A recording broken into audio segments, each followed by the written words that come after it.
நினைவு நாளில் மட்டுமல்ல, எல்லா நாட்களும் கலைஞர் நினைக்கப்பட வேண்டியவர்தான். தமிழ்நாடு அவரை மறக்காது. காரணம், தமிழ்நாட்டின் கட்டமைப்பை கட்டி எழுப்பிய சிற்பி அவர்.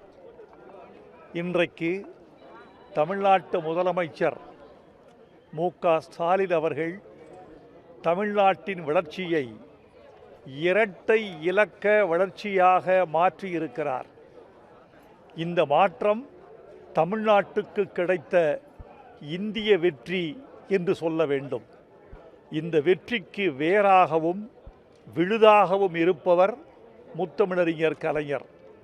எங்களை பொறுத்த அளவில் மொழிக்கு அவர் ஆற்றிய தொண்டு மறக்க இயலாதது. தமிழுக்கு செம்மொழி என்ற பெருமையை அவர்தான் பெற்றுத் தந்தார். செம்மொழி பெருமை உங்களுக்கு மட்டுமே உரியது என்று சோனியா காந்தி அம்மையார் அவருக்கு எழுதிய கடிதம் இங்கே கல்வெட்டாக இருக்கிறது. அதேபோல் எங்களுக்கு இன்னொரு கனவு இருக்கிறது.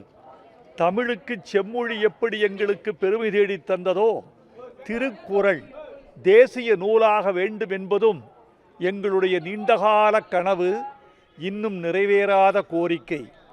இந்த ஆண்டு விடுதலை திருநாள் சொற்பொழிவின் போது இந்திய பிரதமர் மாண்புமிகு நரேந்திர மோடி அவர்கள் தன் சொற்பொழிவுக்கு தேவையான குறிப்புகளை இந்திய மக்கள் வழங்கலாம் என்று அறிவித்திருந்தார்.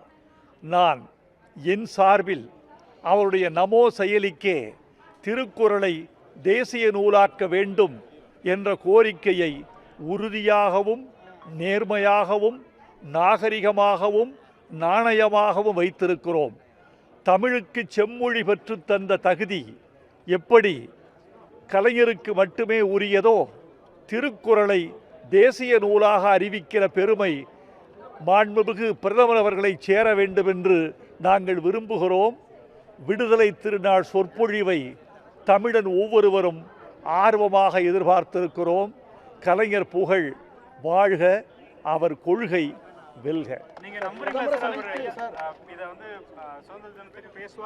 நம்பிக்கைதானே வாழ்க்கை, நம்பிக்கைதானே நம்முடைய மரபு.